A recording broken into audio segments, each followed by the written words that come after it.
And feel free to share and start watch parties and do all that good stuff with your pages.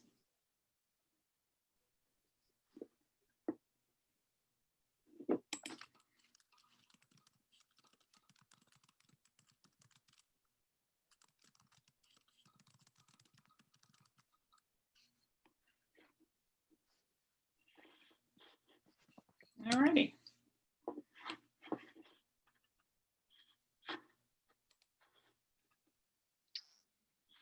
Well, very interesting. This is something new is happening here. Mm. Okay.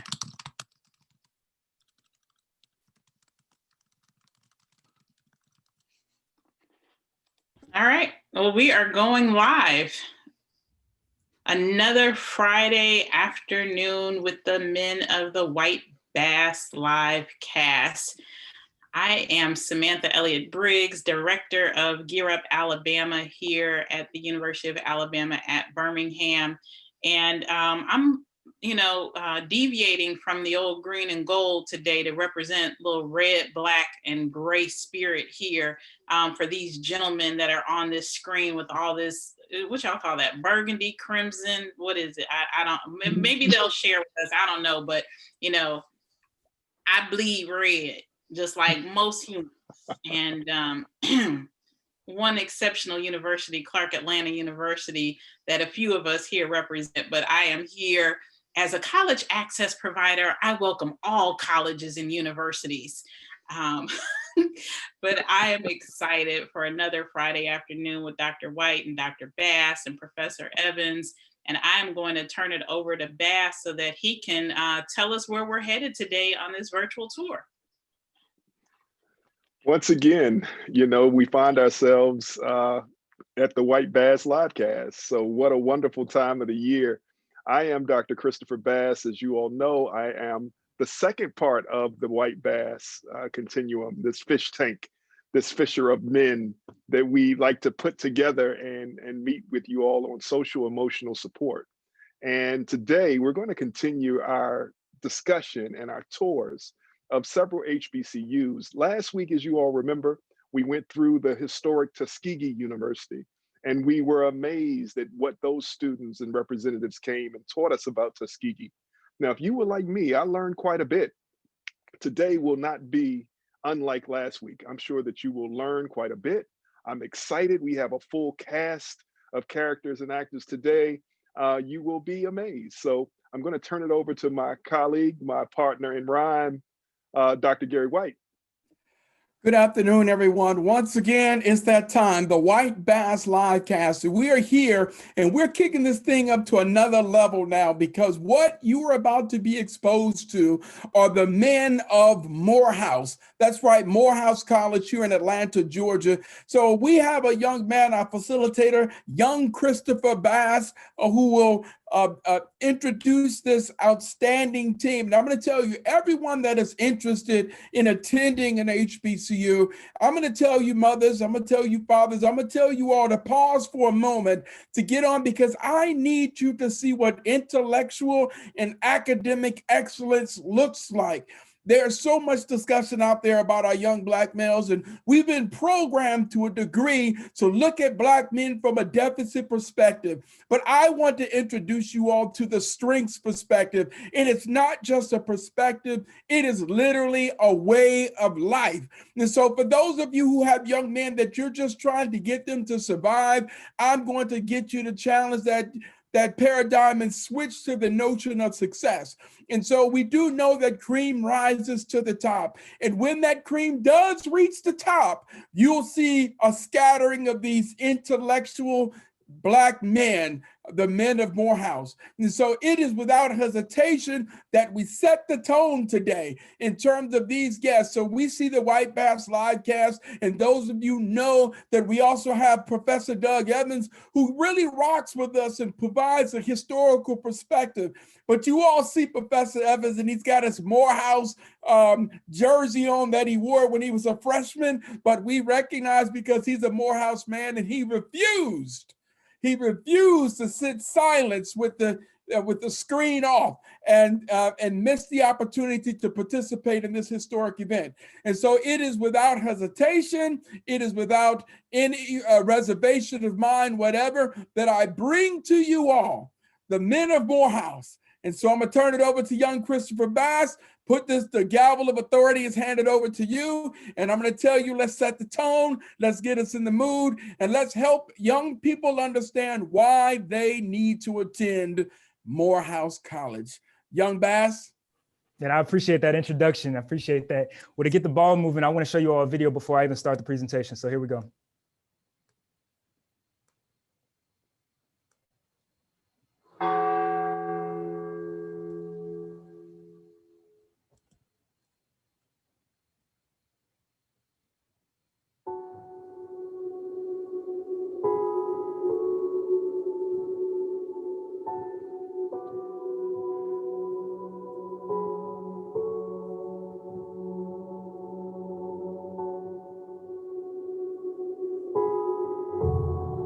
From the basement of Springfield Baptist Church, former slaves rose from the ashes of slavery to become preachers and teachers, the leaders of the Black community.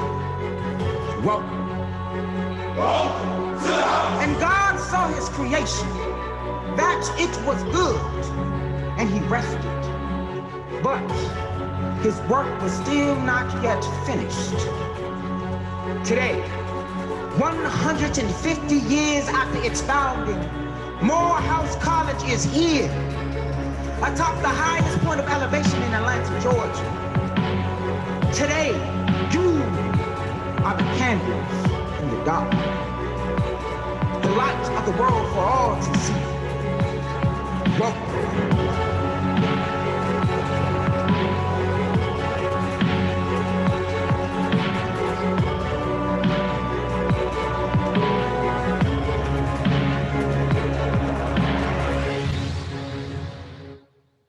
Welcome.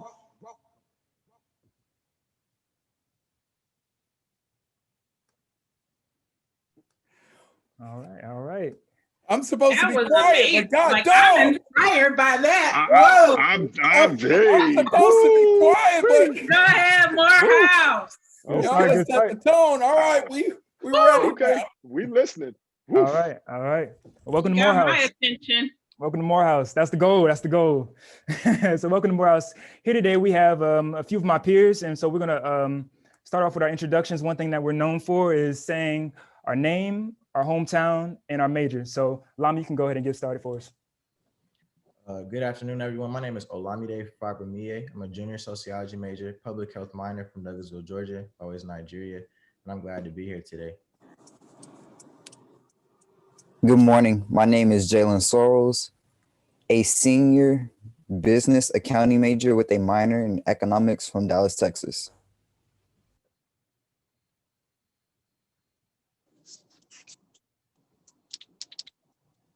Let's see if Solomon's gone. I'll go ahead for him. My name is Christopher Bass. I'm from Atlanta, Georgia, and my major is physics. Can you guys hear me? Yeah, we can hear you, man.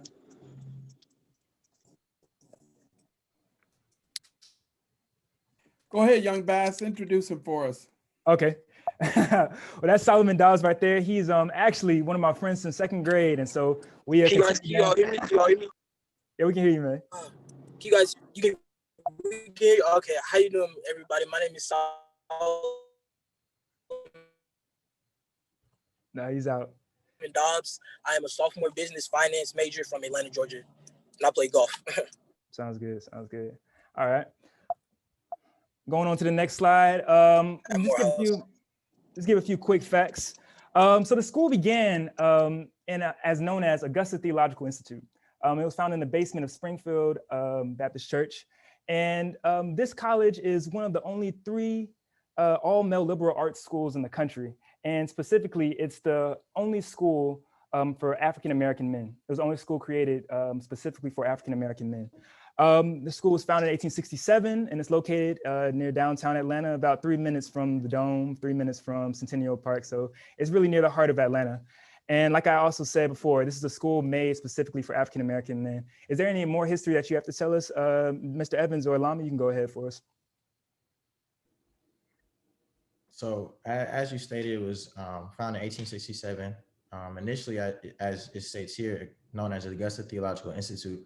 However, it moved to Atlanta in the year of, if I'm not mistaken, it was the year of 1889. So we came down actually in 1889 to the current campus we are at right now, Graves Hall.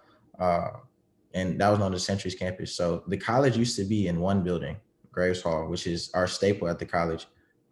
You see it in all our images. You see it in the way that we market ourselves as Graves Hall.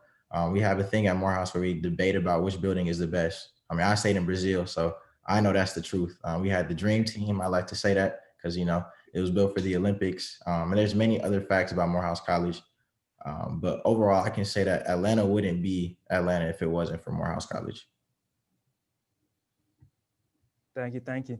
Mr. Evans, do you have anything that you wanted to bring into the table in terms of history? No, not really. I believe, like was stated, it moved to Atlanta in 1879. The name was changed to Atlanta Baptist Seminary. And then in 1897, Atlanta Baptist College.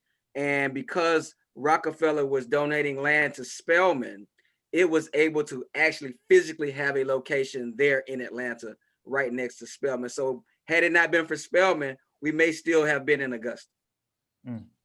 So let me add, I'm just floored by this history. So Morehouse was actually started in Augusta, Georgia?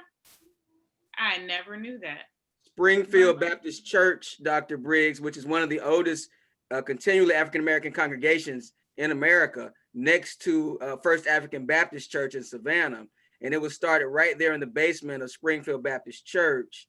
And then it moved to Atlanta and met in the basement of Friendship Baptist Church. Wow, that's amazing. Thanks for that. And Friendship Baptist Church has a history with Spelman, which we'll talk about another time, but there is a history with Spelman and Friendship, correct? Right. And I'll also say Baptist Church has a history with the city of Atlanta and the current Mercedes-Benz Stadium. So the actual space where we used to be at, as Mr. Evans had just mentioned, in 1879 and even 1897, it got torn down, and now the Mercedes-Benz Stadium is there now. So the institution, like as I just said, you know, Morehouse really has, you know, excelled and pressed on the narrative of Atlanta. So that's what I'll say. And the last part of that was it was not named Morehouse until 1913. Right. That's good history. That's interesting. You know, most times we don't hear about women graduating from Morehouse. Has there ever been a woman to graduate from Morehouse College? There has. I think I'll let Dr. Evans speak on it, on the individuals that graduated that were women. No, I don't have a whole lot on it, Dr. Bass. I know that early on in the tradition of Morehouse, people like John Wesley Dobbs attended the academy. And of course, there weren't many high schools at that time other than Booker T. Washington High School. And so then as the academy changed, it began a all males college at that point. But that was early on in the history as an academy. All right. So I'll say prior to it becoming an all male space, there were, in the history, there's 33 women that graduated from the institution as it was an academy at the time. Wow. Good stuff. That's good stuff. Absolutely. Going on to the next slide, I wanted to show you all a little bit of Morehouse itself. Before I do that, I want to talk about the alumni. Of course, you guys know these notable figures. You have Samuel L. Jackson, Spike Lee, Martin Luther King Jr. I mean, these are influential figures across America and especially in the African-American community. And for people in my generation, I wanted to also put this one figure, the first figure, his name is Metro Boomin. And he's actually a, let's see, we had a little quick issue. He's actually a producer. And he didn't get to stay with us long. He stayed for about one semester, but you know, I had to put him in there just to show you all that there was something about Morehouse that attracted him and attracted many others. So going on to the next part, I wanted to do a quick campus map. So for freshmen, I wanted to show you all the dorms and where you all will be staying. If so, this is the institution that you wanted to attend. So me and a few of my friends here, I have Solomon on, I have Jalen on. We stayed at Graves Hall. So Graves Hall is the hall that you stay for either if you're a Bonner Scholar or if you are a honors program student. And I'll have Jalen talk a little bit about the Bonner Scholar. Here's Graves Hall. Here you have Brazil Hall where Lamy stayed. And I believe there's a few more. Scroll down so you guys can see. Let's see. Right, we got Hubert right here, which is right next to Kilgore. Here's Kilgore right here. Kilgore, you'll find that these are the places for a snack bar. You also have many offices financially and other things like that. Really quickly though, could you tell us, Jalen, about being a Bonner Scholar? Yes, I can. Who was a Bonner Scholar? Spellman. Yes, as a Bonner Scholar, it has given me the opportunity to participate in community service as well as connect with fellow Bonner Scholar applicants to continue to push forward the Morehouse mission and ideal of providing for the community, serving, and basic impact for somebody else. Thank you so much. Thank you so much. As a parent, let me add to that because my daughter is a 2011 graduate of Spelman, and she was a Bonner Scholar. And it's a lifesaver on multiple fronts. Not only a lifesaver in terms of her personality and the woman that she is and having service-minded, which I mean, most HBCUs foster and cultivate that service-minded mentality and spirit. Like you can't go to an HBCU and not be plugged into service. But Bonner's takes it to a whole nother level with regard to the expectation of your service level commitment. And so she was further exposed to, and she was an art major, but even as an art major, she was plugged into the history and some of the historic and architecturally historic components of, the city of Atlanta and the West End, where she got to do some of her work. It also led her to internship opportunities in DC, where she got to be a graphic artist intern for the US Department of Energy. So the Bonner's Scholars Program, and it gave her just the connection between the brother and sisterhood of Morehouse and Spelman. But I would say to indoctrinate someone into the culture of college and service and career, the Bonner's program was everything. So I'm gonna post the link to it in the Facebook chat so that folks can look into it. And it's not just limited to Morehouse and Spelman. There are other colleges that you can be a Bonner Scholar on. And I had a quick question. Wasn't there a certain amount of community service hours that you had to have to be a Bonner Scholar? Yes, there was. I'm not too familiar right now with that number off the top of my head, but there was. Thank you. That's all good. And in terms of other freshman dorms, I think I mentioned Graves, I mentioned Brazil, I mentioned Hubert, but you also have Du Bois, you have LOC, as well as Brazil, of course.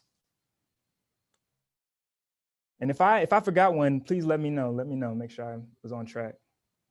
I think the only one that wasn't mentioned, because it's not only a freshman house, but it's also for ROTC, is Whitehall.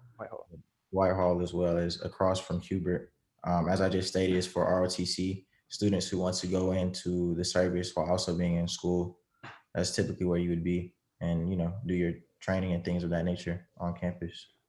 So let me understand this. There is dorms specific to your major and specific to your activity. Correct. So at Morehouse, through the DHRE department at Morehouse, which is basically the housing residential education department, they specialize it to where students are paired up in a learning community. So focus on, as you mentioned, on your major, focus on how you as an individual want to grow. So initially I stayed in Brazil because I was a biology major and I focused on the STEMs. But beyond that, I'm not sociology. So obviously I'm not a freshman anymore, but I'd probably stay in another house other than Brazil if I came in a sociology major, more like Living Learning Center, also known as LOC. So Olamide, paint us a picture of the dorms. Are most of them double occupants? Do you have any one bedroom dorms out of Brazil or Graves or Du Bois or Hubert or LLC? So all freshmen are required to stay on campus for the most part, unless you decide to fill out an exemption form and stay home as a commuter.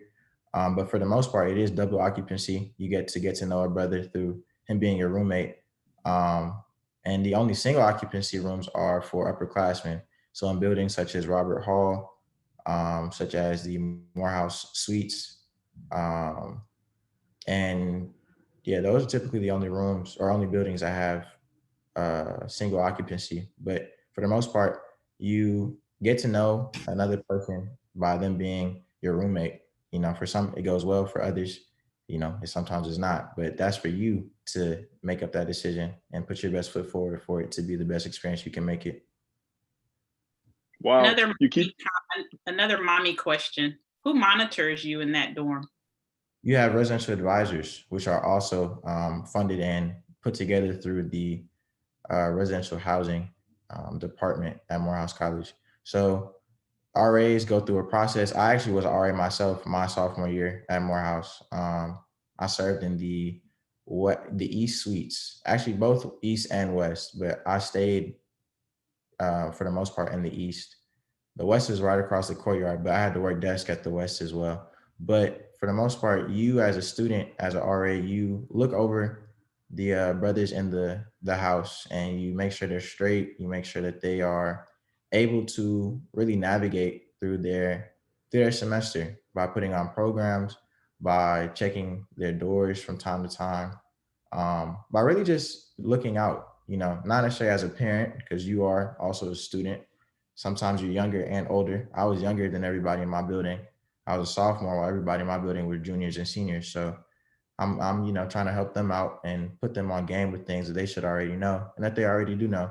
And they're giving me the same type of advice back. So overall, this is just a brotherhood. And I think being an RA is kind of another way to show that.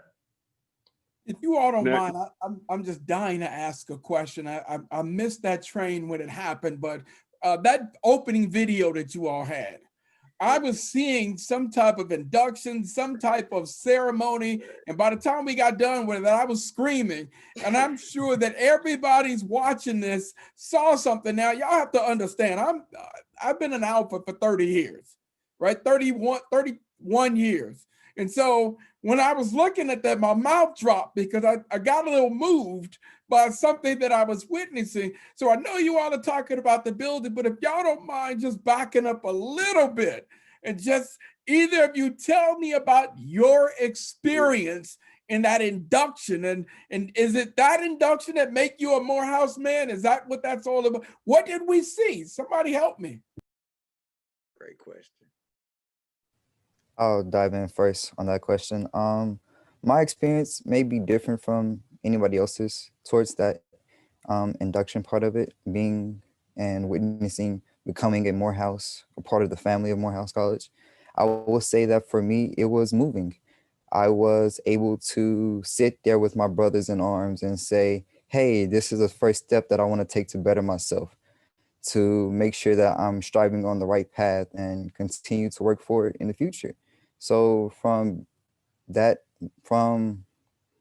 Welcome to the House specifically made a bigger difference and an impact in me to say, hey, you're here, let's put your mind to it and let's just strive for the best. And since then, I've been able to continue and strive. Solomon, was it intimidating? You're on mute. You're on mute. Was it intimidating? I don't think intimidating is the right word. I think the best word to use would be enlightening. I mean, I had never been in a place with so many Black men that were ready to take this step, this leap of faith off this cliff essentially and into the unknown, you know. So it was pretty enlightening for me, but I mean, it definitely wasn't intimidating. You have all your brothers around you right there. It's not intimidating at all. So, Now, Solomon, I'm sorry, Dr. White. Solomon, when you talked about your brothers, did you automatically feel that connection as a brotherhood when you first got there, or it took some time? I think, well, so the whole first orientation week, I think right when we had the ceremony, when we all had on our Morehouse ties and Morehouse shirts, I think that's when I really felt like the brotherhood was there, you know? That's good. So, and I'm exciting. So, young Chris, here you are now. You've been around Clark Atlanta University and Spelman College your entire life. Your daddy, Dr. Bass, is an Alpha. Your uncle, I'm an Alpha. Dr. Evans. So we saw all of that. So what was it like for you going through this experience, this induction ceremony? Mm-hmm. So I was just going to hit on that. I'm glad you brought that up. I've been here. I've been under you all's wing, seeing you all teaching at Clark, having my mom teach at Spelman, seeing Shanice go to Spelman, even being on the AUC campus for, as long as I can remember.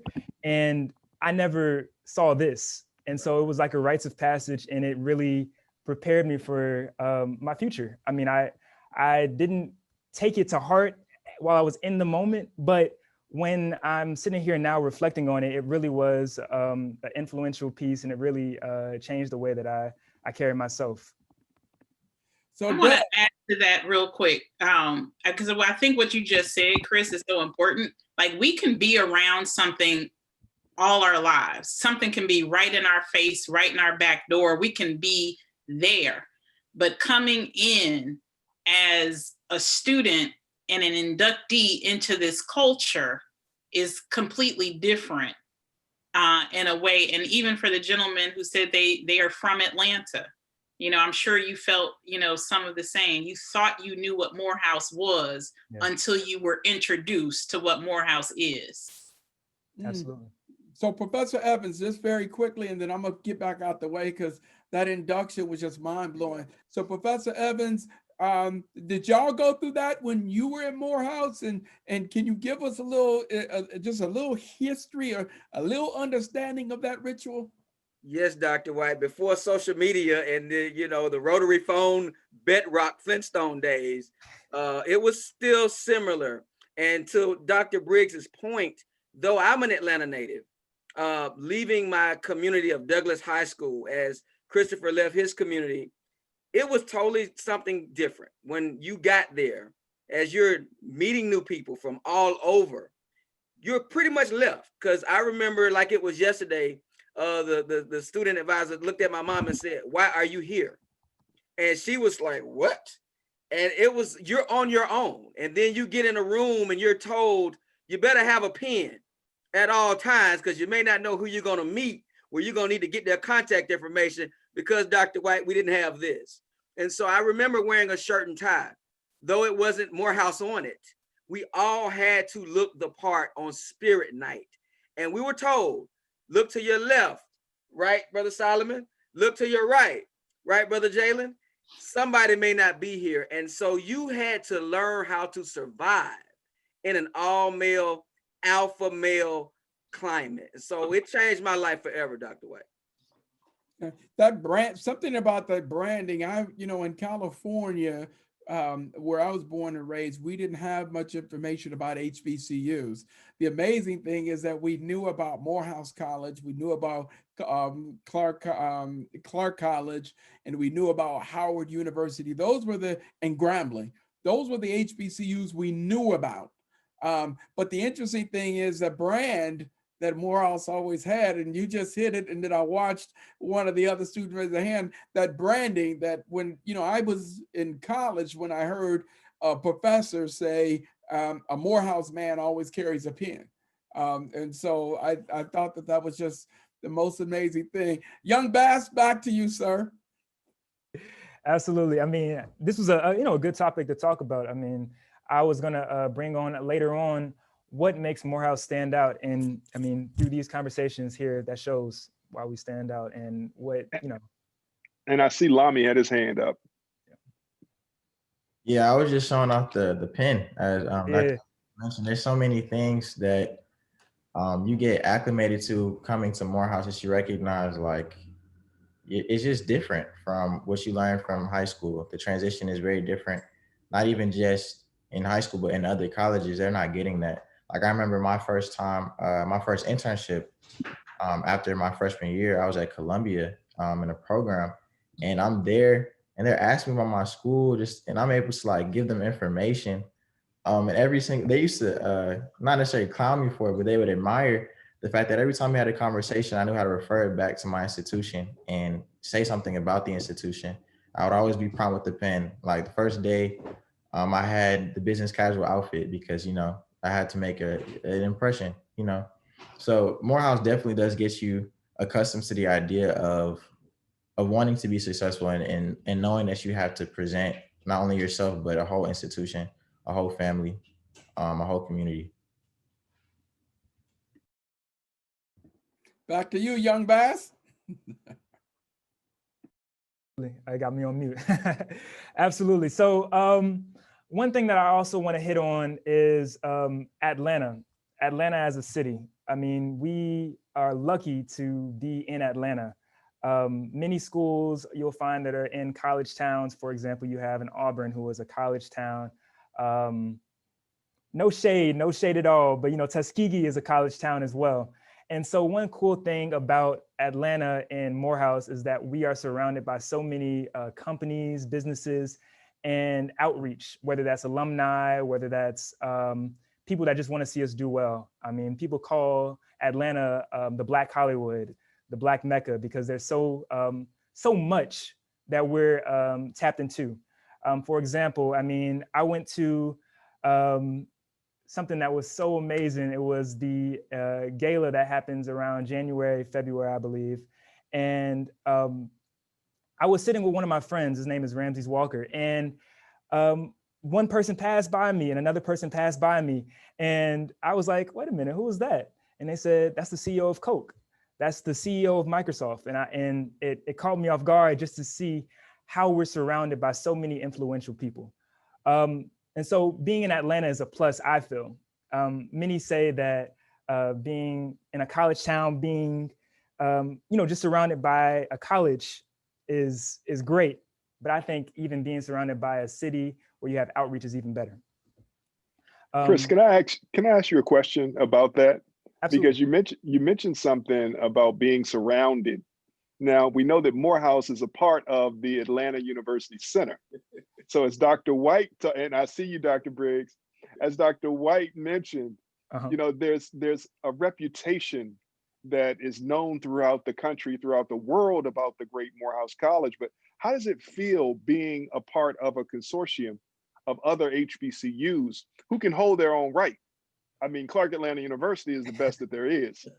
When it comes to Spelman has good numbers, and Spelman is the best that there has ever been. Morehouse is wonderful, and Morehouse is the best that it ever has been. But Clark Atlanta University, and then now we have Morris Brown coming back to the fold. Finally, what is it like to be a student surrounded by this multitude of other students? That's a great question. And I'm going to tell you exactly what I told a recent internship interview. I told her that it's not that you're at one college, it's that you're at 3 colleges at one time. And so it's a big hub, and it's a big African-American Black culture hub. And so you're surrounded by like-minded people with the same goals. And for me, it was motivation. I mean, I've been blessed to be surrounded by, Black professionals, but many don't have that opportunity. So it was, it was amazing to see people that look like me that are all have goals to, be professionals. So, it was a really good experience. I felt like I was at a huge campus. And I have a follow-up to that for one of the students who's not an Atlanta native. It's been said, Dr. Bass, that Atlanta has some of the most beautiful women in the world, next to Brazil and maybe Maryland, where my wife is from. But for somebody maybe with Gear Up, one of our students coming from Atlanta, headed eastbound where the sun rises in the east, and they get to Atlanta, but they've never been around an all-male school before, an all-male group of people before, and they feel like, wow, so many guys. What would you tell them about the demographics when you look at Spelman and the Atlanta community and Clark Atlanta? I can have Jalen speak on that. Yes. Personally, coming from Dallas, Texas, my elementary school was predominantly Black, but my middle school and my high school was predominantly Hispanic and Latino. So moving from that demographic to coming to Atlanta, where some may say is the chocolate city of, it was an eye opener, but yet it was kind of bittersweet. The eye opener part of it was seeing that, wow, we can all come together and we can all be in one place together. We can all help encourage one another, and we can always be there for each other. The bittersweet part about it, I would say, is that, yes, there is ups and downs with being in the same culture and in the same hub as one another, but there's also love between each other. So it was a bittersweet moment for me. You see on the news all the time these negative reflections of African American men. You know, they talk about how African American men are unlearned and uncultured, and they try to promote this narrative. But we see Morehouse, you know, dispelling all of that foolishness and dispelling the lies and showing the truth of who we are and what we do. So I just want to say, I know we're not close to the end. I just want to stop here because you did a wonderful job, Jalen, right there. I want to say that I'm really proud of you. As a father, as a professor, as a mentor, I'm very proud of you all for taking a stance to dispel again the myths that's currently out there.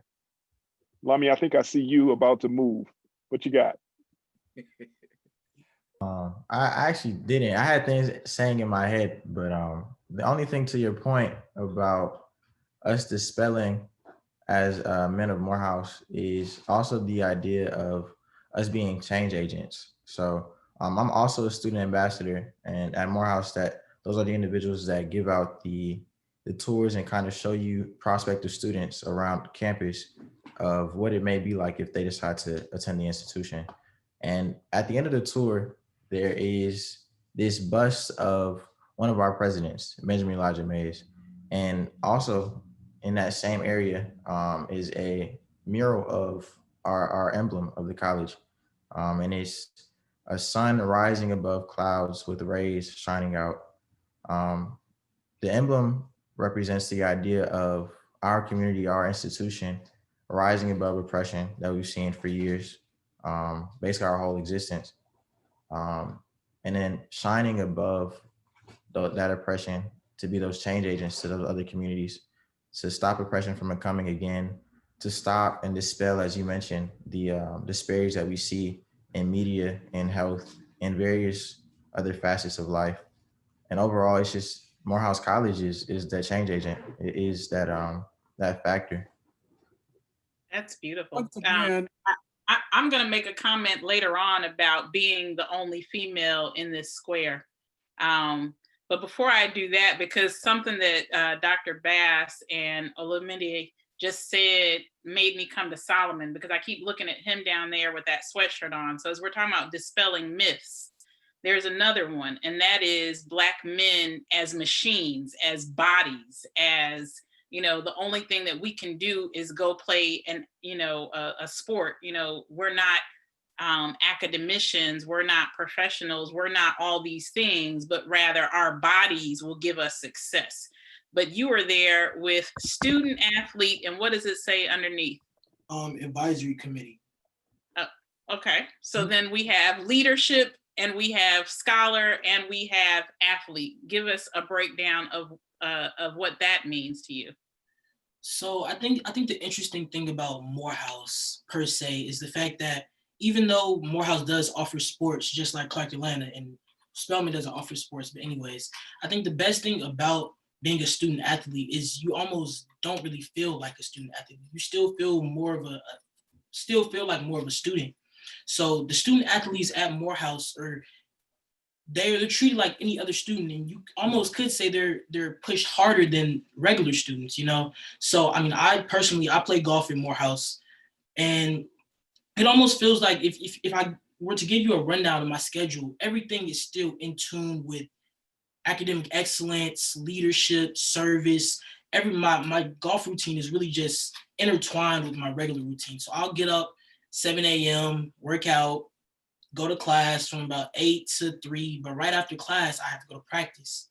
So, and then right when I get back from practice, I have to start doing my studying. So it's almost like being an athlete in Morehouse has kind of prepared me for everything that is to come, and just seeing how I'm still able to keep high grades, still being able to perform on the golf course, and seeing all my other friends who might not play sports having to do the same thing. It just goes to show you how little a difference there is between being a student at Morehouse, being a student, and being a student athlete. So the divide really isn't that different, and that's what's really great about Morehouse, is that they make sure that their student athletes are held in extremely high esteem, sometimes even higher esteem than regular students. Excellent. Excellent, Solomon. Now, Lami, I know you have another engagement that you have to run to, but I wanted you to give us something in terms of those folks who are listening, those high school folks that are listening. And we're going to get back and circle back to you, Jalen, you, Chris, and you, Solomon. But again, Lami, can you just say one word to those folks who are watching you right now, who may be interested in Morehouse? Right. So, there's so many things about Morehouse. I don't know about just one word, but I'll say a few.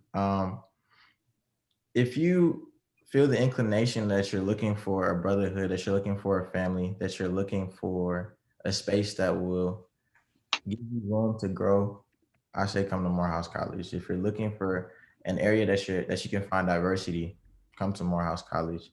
As I mentioned before, I'm Nigerian, so this aspect of only being a Black space, Black is diverse. I think society and social media and media in general has a way of turning what we know as beautiful into a very limited ideal. And I've seen Morehouse College debunk that time after time again. So once again, I'll say, come to Morehouse College, come and view what you need to see for yourself to believe in this space. Because I'll tell you, my first inclination at Morehouse was not to come. I initially came to Morehouse as a freshman in high school in a SAT prep course, and I didn't enjoy my experience. That was also because of SAT prep. Not everybody likes it. I didn't. And beyond that, I then grew up and learned some things about life and came back again before my senior year in high school. And I was dead set on going to Georgia Tech. I was trying to get in there, and I actually got accepted, deferred to my sophomore year. But I came for a mock tour with a friend of mine who graduated from Morehouse in like 2015, and he showed me around. And I'm hoping somebody else will talk about it later through this live. But there was this feeling that we call the Morehouse mystique. I didn't know it as that when I was there, but it was this feeling like, okay, it's a new space. Like, it's not what I've seen before. And nothing had changed on campus, but I myself had grown up, and I realized, like, okay, this might be an institution that can really develop me into the man I want to be. And it's been up ever since, as they say, up and stuck. And it's literally been that for me at Morehouse College.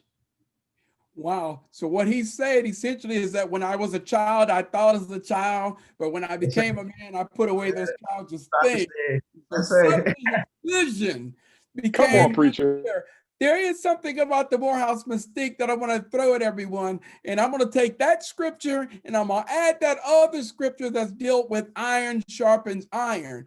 And within the context of the iron sharpens iron, well, here's the other thing. There's a mystique that exists with your professors. So what does it mean to be educated by a Morehouse professor? And what is that, if you got a favorite professor or someone that has really impacted you or transformed you in that level, let me hear about that, because I think young people need to. I tell people all the time, I went all the way through my undergrad having never been educated by a Black professor, male, until I got here to Atlanta, Georgia.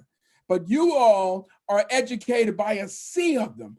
So what is it like to be educated? I'll start with you, young Bass, to be educated by a Morehouse professor or educated at Morehouse surrounded by these outstanding professors. Absolutely. Before I start, I want to say thank you so much, Lami, for being here. I know you have so many things to do. You're a busy man, but I just appreciate you for being here. So if you have to leave, I understand. Thank you all for having me, and I'll definitely be, look out to stay in touch.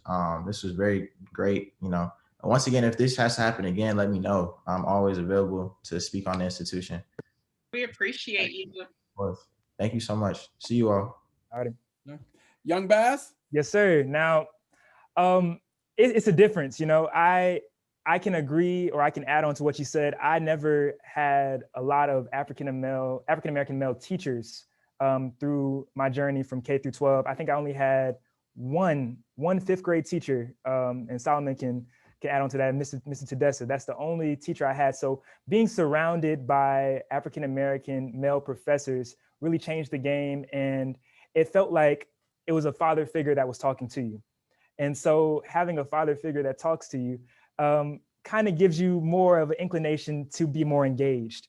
And so I found that I was more engaged being at Morehouse, and I was more interested in learning about various topics.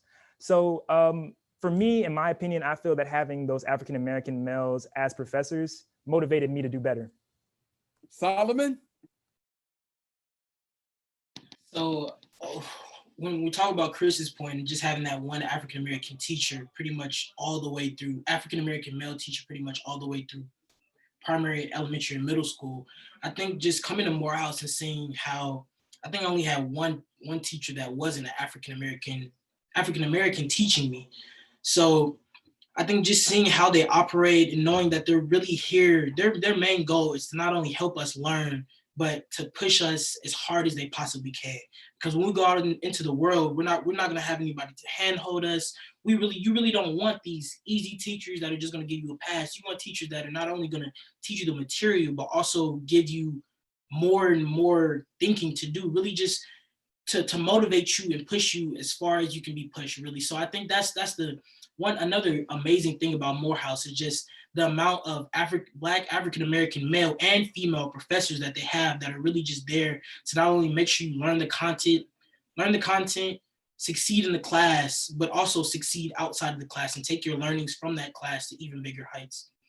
Wow. So Jalen, what I just heard Solomon say is that there's a big difference between your competency and your capacity. And what I'm just hearing him say is that these professors are getting you all in touch with your capacity, meaning pushing you to another level, to a level that you may not have experienced before. What was that like, or what is that like for you at Morehouse with those Morehouse professors? Yes, one professor that comes to mind when I think about pushing me to the highest limit that I could possibly go to is Dr. Aisha Meeks. She is one of the business major teachers. She teaches Principles 1 as well as accounting courses. I'm an accounting major, so I have taken her classes before. But from the first time that I stepped into her door, it was a mentality of, hey, I'm not here to sugarcoat nothing. I'm here to teach you, and I'm here to show you how to succeed in life. And from that moment forward, I've always enjoyed going to her class, learning, her giving us lectures about what she had to come through, what her process from being a student to her getting her CPA and her master's and her doctorates. So from learning from an African-American teacher and you're an African-American student, it's more of a mentoring than it is as a teacher-student relationship, because I can look up to her and I can call her, I can email her at any time, any day, and she'll be there to help guide me through things, talk about the future, and any questions I have. Oh, go ahead. I'm sorry, Dr. Britt. That's a great segue, Dr. White, because, you know, we heard the term mentioned, men of Morehouse. And right now they're men of Morehouse. They're in a cocoon. They're being, you know, developed into what will become a Morehouse man on commencement. And so it brings me to the point when you mentioned the Morehouse mystique, Dr. White. And oftentimes we forget that there was no Morehouse mystique before 1940, when a man named Benjamin Elijah Mays came to the campus. And this man stayed on campus from 1940 to 1967 and mentored Dr. King, Maynard Jackson, and so many others.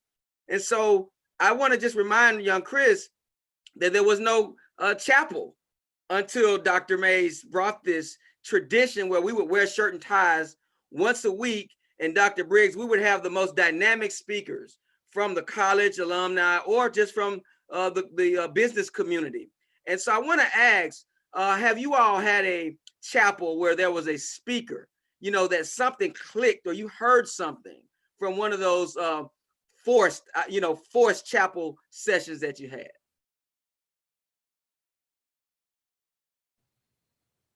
I couldn't hear you on that last part. Repeat that one more time, that last part. Was there a speaker that you all have encountered during chapel? We had to go once a week, and before that, it was every day when you wore your shirt and tie to chapel. Do you all still have that tradition, and what have you gotten from that? Yes. So what they call it now is Crown Forum. So we have it every Thursday.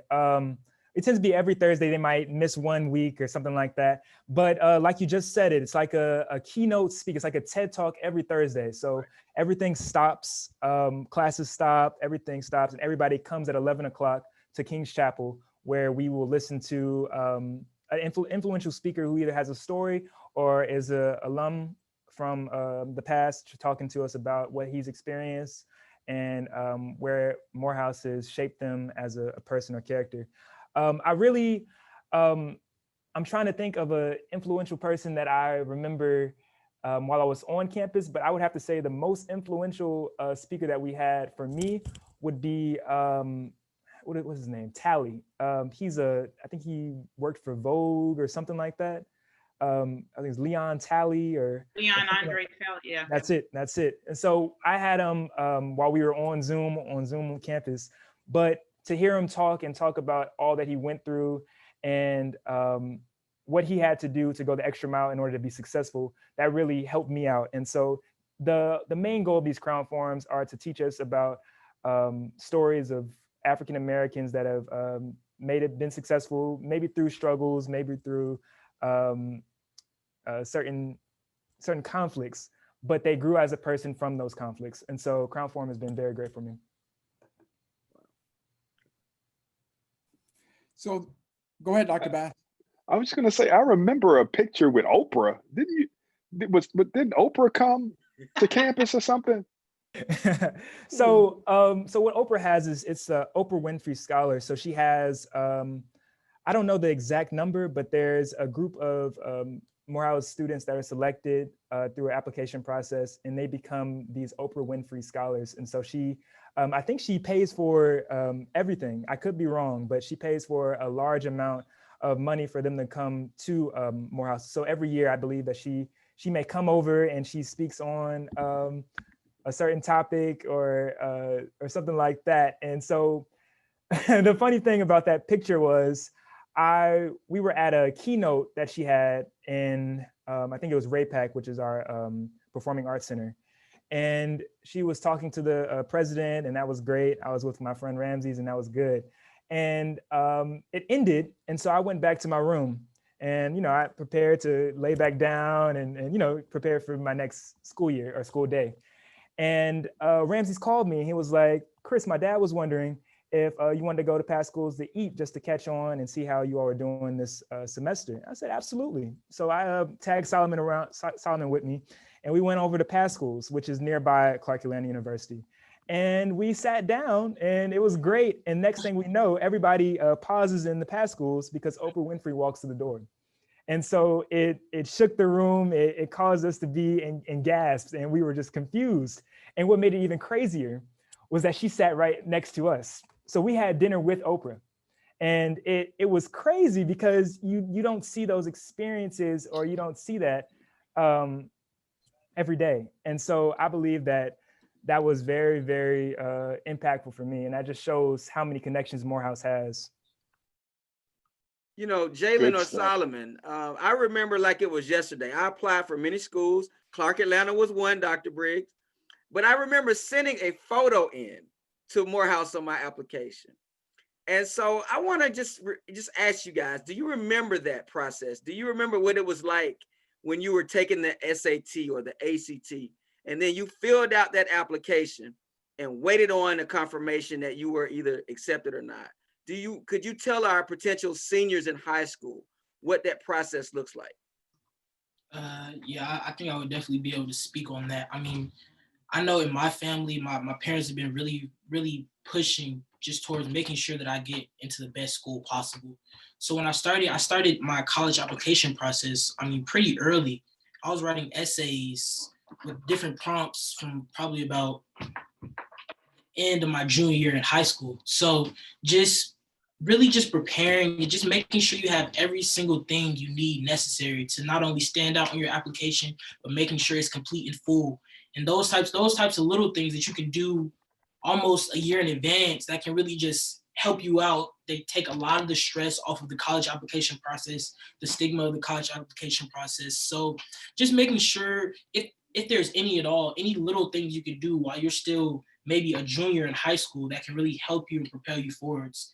Now, speaking on the actual Morehouse application, I think what really surprised me about the application was it wasn't too long, it wasn't too lengthy. It was really just short and to the point and very sweet. So one thing I like about Morehouse's application is that I was really able to not only show off my skills, all my achievements and awards, but do it in a way that didn't make it look like I was flaunting or trying to be somebody better than who I was. It was really just trying to get a wide view of who I was as a person, my interests, my hobbies, my extracurricular activities. It didn't really ask me for too much. But what I did do when I got to Morehouse is I made sure to not only send a picture of myself included with the application, but also just a brief thank you letter. So whoever was looking at my application was just knowing that I appreciate you taking the time to look at my application. Here I put in A, B, C into the application, and I appreciate you looking at it and taking the time, and I hope to look back from you soon. So that's just a little thing that my parents put me on to that it's not needed, but at the same time, it leaves a very good impression on you as a person. Let me tell you how brilliant that is right there. And so when they have that hyperlink at the very end where it says to upload additional documents, sometimes that's not defined. Right. That was a classy move. That was a brilliant move. That was a self-empowering move right there. I've never heard of it, but it was brilliant. Upload a thank you letter to the applications committee. Amen. And that's all we need for the rest of life right there. That was smart. Essentially, the only people that knows is you're sending the thank you letter is you and the person looking at it. So it's kind of a chance for you to kind of get a one-on-one conversation almost with whoever's looking at your application. And just, to me, it just made my application stand out just a tad bit more.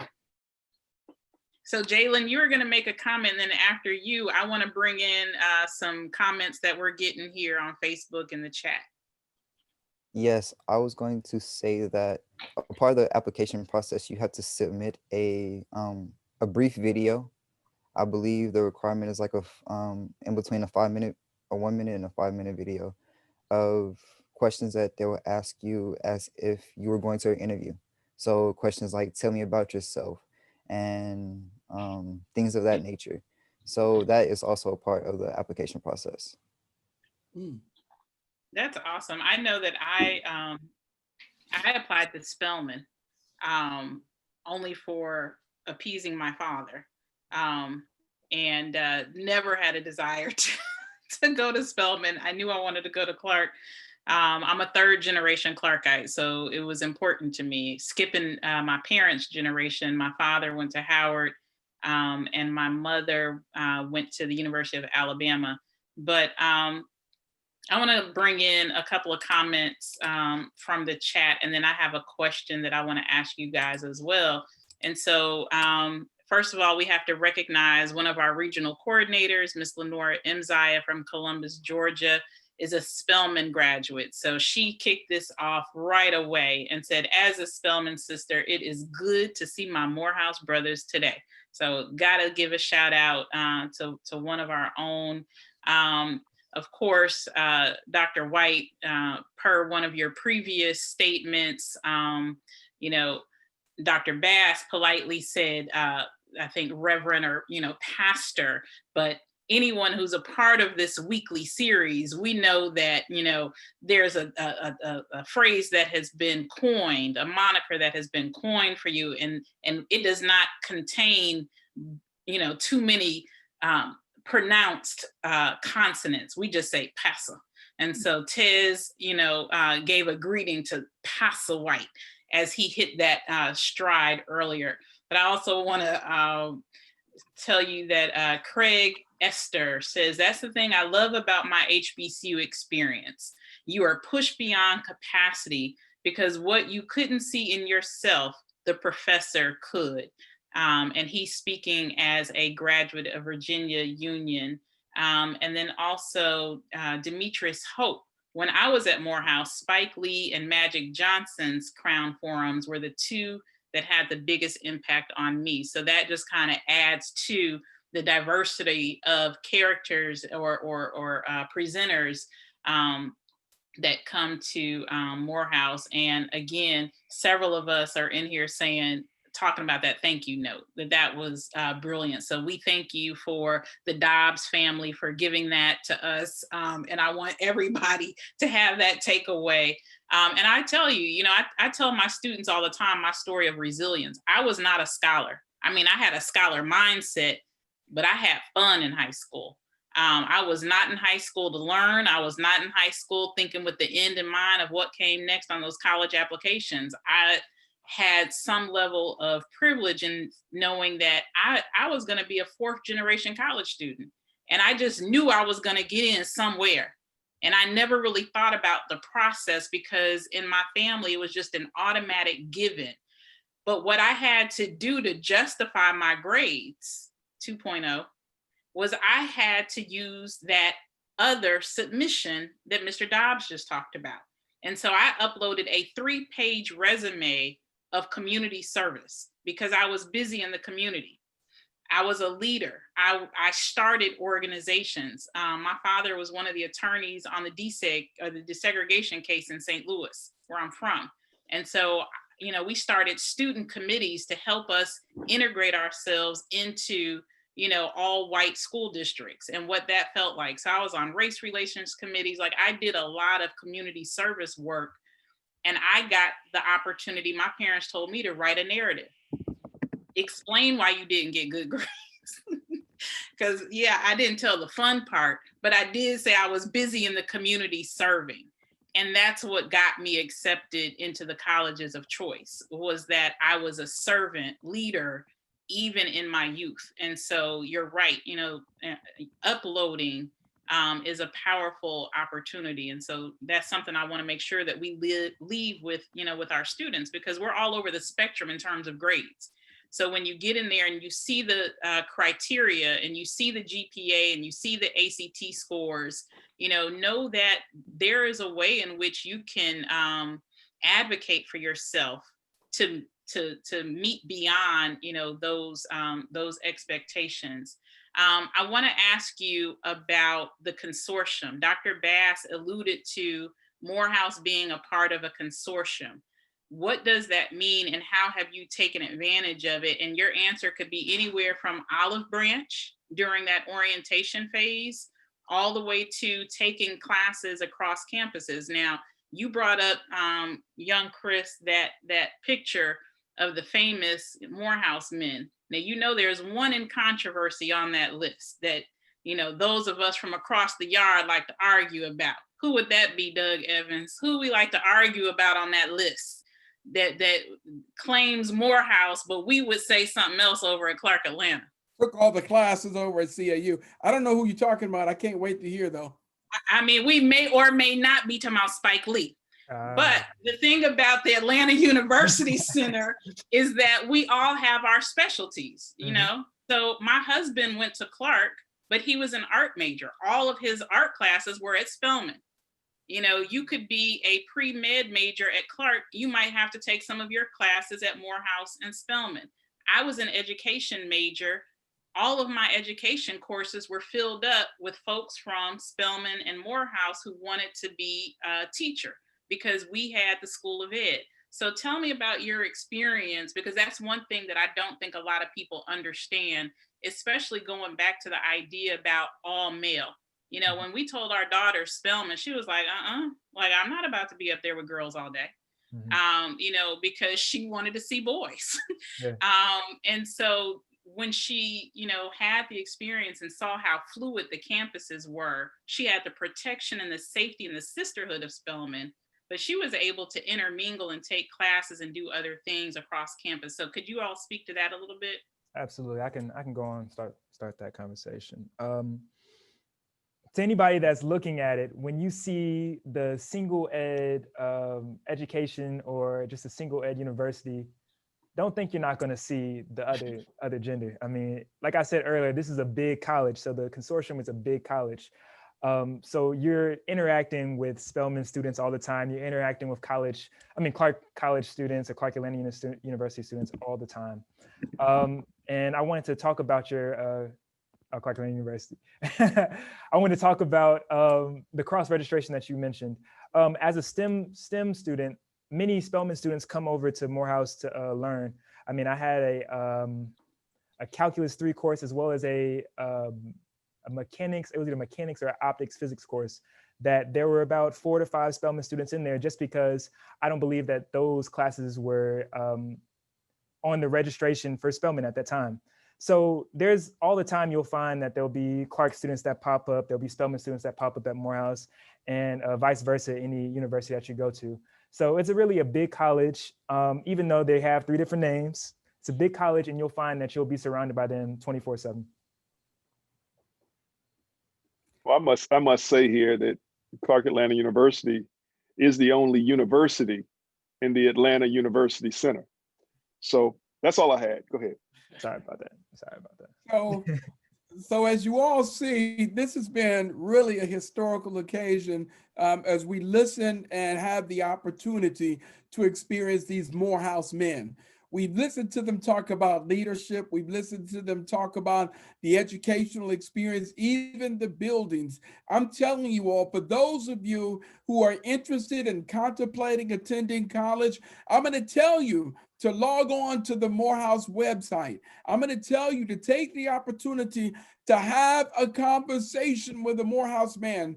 They talked about the Morehouse mystique. They talked about being a man of Morehouse and then ultimately becoming a Morehouse man. So there's a lot of work. And really what we're saying to you is that to make it to this level, we're telling you, and these young men have all eloquently articulated, that you got to get your gear up.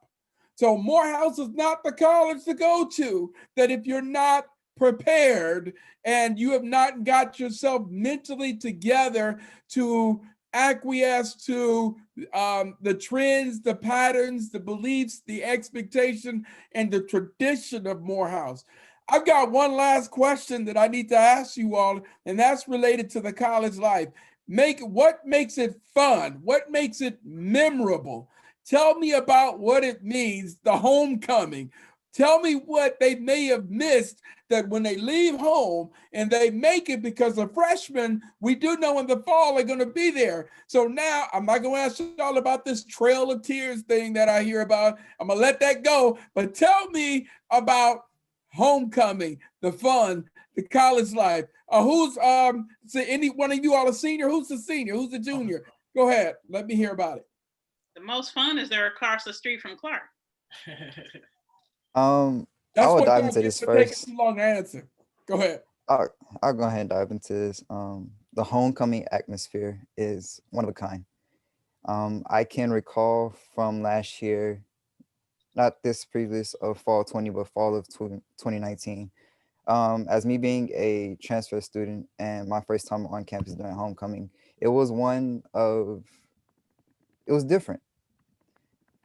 I would say that from seeing notable alumni to seeing upperclassmen and many alumni that would have graduated there before, it's an atmosphere of family, and being around that family during the activities throughout the week, from our hip hop concert to the Monday night whenever we had the YouTube stars to come in. It's one of a kind that no other college, Clark, can step up to, as that I would say. All right. I love it. I love it. No, And this let him man have it. been Let him have it. quiet over there this whole time. And I was ready to ask him, are you just low key, on the yard during homecoming? But do you see the shade tree that he That just was beautiful. grew? I love that. So Solomon, tell me about homecoming. Tell me about the college life.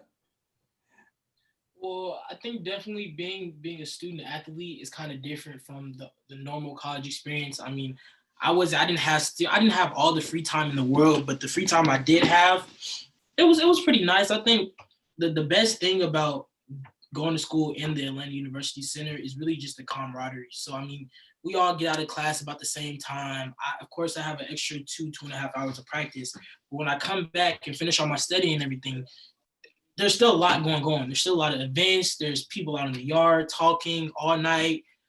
I mean, there's parties every night. I mean, there's always a ton to do in the Atlanta University Center in Atlanta and in Atlanta itself. So I think the social aspect of being at Morehouse and being in the Atlanta University Center, I think it's always quote unquote booming. It's always something to do, always somebody to talk to, always new relationships to form. So I would say the best thing for anybody that's looking to come to Morehouse, Spelman, or Clark Atlanta, or Morris Brown for that matter, is to really just make sure that you're taking advantage of all the new relationships that are to come. So whenever you have free time, make sure that you're of course you're always having fun, but you're doing it in a really efficient way. Something that's going to lead to even better things in the future. Excellent. Excellent. This is the last one. I'm sorry. Oh, I'm sorry. Fun. I like that. I go, okay. My homecoming experience was great. I'll say that. It was, you see me laughing in the back from this whole conversation. It was a As great someone experience. who helped raise you, like, I don't like the smile. There is I don't like the smile either. Going on that little smirk. That your It made me feel auntie was uncomfortable. a little concerned about. I'm sorry. The innocence is starting to shift in this space. I think if we gave them another 30 or so minutes, this conversation might go. Look at Jalen. That's why Solomon got his head down. We all did homecoming. We all went to HBCUs. Now, so did or do, because we still are, no matter how old or great you get. Yep. We got kids in college. Samantha's youngest one gonna be at CAU. Doug got a son coming up, so we know y'all trying to hide it. But go ahead, a little bit more about the homecoming experience. Doug, was it like that for you too? No, it's something on another world now. It's not. I mean, there's nothing like Morehouse homecoming on the planet, and it wasn't like that when I was in school. It just progressively got better and better. Excellent. What I want to do. Game played that day. Is anyone aware? No one knows. Never seen I still don't know the score from last homecoming. I don't even know. I want to ask Jalen and Solomon the same question that I asked Lami, which was, if there's a high school student watching you right now who's undecided, what would be your word to tell them about Morehouse? Just one word. And you could, of course, talk a little bit about that word, but what would you say? My one word will be family. As in the sense of, as soon as you step on campus, we're all in there together. You know that you have your brother's back and your brother has your back. So I would say go ahead and submit that application to Morehouse College, because once you step on, we're all in it together and we're all one. Solomon? That was a good response. I really think my words really just describe, or something I would say to somebody that's looking to apply to Morehouse, is really just be ready to come to Morehouse and really just be enlightened. Because I mean, of course you're gonna have to work hard, but the amazing thing about Morehouse is even if you start slacking, you have 700 other men around you that are more than willing to tell you, you need to step up, you need to do this, you need to do that. Because at the end of the day, we're responsible for each of our own successes. So if you're ready to be with a family that's gonna push you, you all are gonna have fun together, you guys are gonna learn new things together, you all are gonna be exposed to the same opportunities together. I mean, if you're ready to be in this family, like Jalen said, I think Morehouse is the place for you. So, I mean, for example, a really great example, I sent Jalen a text message about 4 weeks ago, and I'm interviewing for this internship. And the lady who's interviewing, she says, is there anybody else you think would be willing to, well, it was a business internship. So she was asking me, do you have any more people that would be willing to try it out, or should I reach out to that can maybe be in the program with you? So the first person that came to my mind is my Morehouse brother, Jalen. I'm like, I know Jalen is an accounting major. This is a business internship. Maybe this can help him. So just have opening each other up to these kinds of opportunities. I mean, a potential internship opportunity at Northwestern Mutual, which is a financial services company. I mean, those little type of opportunities, you never know come your way until you start forming these relationships and start doing all these meaningful things. I think that's really the great thing about Morehouse is really just the relationships, the togetherness, and the family aspect of everything. Good, Chris. And the funny thing is, I'm tying it all in. I would say together, because whether that's academic, whether that's just being in the HBCU culture, you're together. And I found that similar to what Jalen and Solomon said, you weren't alone. And the difference between, I say, being at an HBCU and then being at a PWI is that you're really fighting for your spot at a PWI maybe, but here at a HBCU, you're finding that you're together, you're all together, and people are willing to work with you. People are willing to work, not for you, but it's just together. And one thing that I want to hit on is one story. I have an art teacher who, what did he do? He talked about various art pieces, African-American art pieces that talked about various history, African-American history that you wouldn't find in a different space. And so that was different for me, because working at the High Museum of Art, we were only subjected to a certain type of art. And he specifically made his class center around African-American art. So it's just together. You're finding that you're in a space where you're surrounded by people that are like-minded. Dr. White. Okay, so we're going to go ahead and take this opportunity to once again thank all of you who have tuned in to this Morehouse College tour, this virtual tour. And we want to thank our leader and facilitator for today, the young Christopher Bass, who was instrumental in getting these young scholars on board. We want to encourage everyone to log on to the Morehouse website. We want to encourage you all once again to try to connect with someone to learn more. If nothing else, you've learned that while it's an all-male school, one of the top HBCUs in the country, you now know that you have the opportunity to take classes at anywhere in the Atlanta University Center. We still get to hold as a consortium that this exists nowhere else in the United States. And so we want to encourage you all. Now, next week, let me get my seat ready. I think before you do your drum roll, it looks like little Chris came off mute. Were you gonna say, add something, buddy? Yeah, I mean, I can say it after, but I'll say it really, really quick. For anybody that's listening, 2 things that I want you all to really pay attention to is, while you're in college, time management is essential. Time management is very essential to do. And that's anywhere you go. And second, while you're still in high school and while you're in college, scholarships. I mean, Jalen can tell you, Solomon can tell you how fast that money blows. And so when you're able to have scholarships behind you, not only will your tuition and room and board be paid for, but you also have that little bit of money to work with while you're in college. So that's all I had. Beautiful. Thank you for those tips. I think we definitely needed them. On next week, Samantha, can you adjust your camera for me? On next week, we want you all to tune in, because on next week, the virtual tour will be moving to Clark Atlanta University. Give it up for CAU. Absolutely. We will be making that stop in that bus just across the gate at Clark Atlanta University. We want to encourage you all to tune in so that you can learn about this one exceptional university. Also, we have a special treat because not only is the virtual college tour bus stopping at Clark Atlanta University, the Black Belt bus will continue to move, and it is going to stop in Montgomery and Lowndes counties, where our historian Doug Evans is going to bring those counties in that region to life, as well as learning a little bit about that impact from the perspective of the social emotional of that population. So once again, before I turn this over to you, Dr. Bass, thanking each and every one of you for tuning in. This is the White Bass Livecast. I'm Dr. White. And I'm Dr. Bass. It's been a wonderful ride. Absolutely. Ride that wave. So Dr. Bass, we turn it over to you. Thank you once again for allowing us to bring this live cast virtual college tour to the people. Absolutely. And I've enjoyed myself for obvious reasons.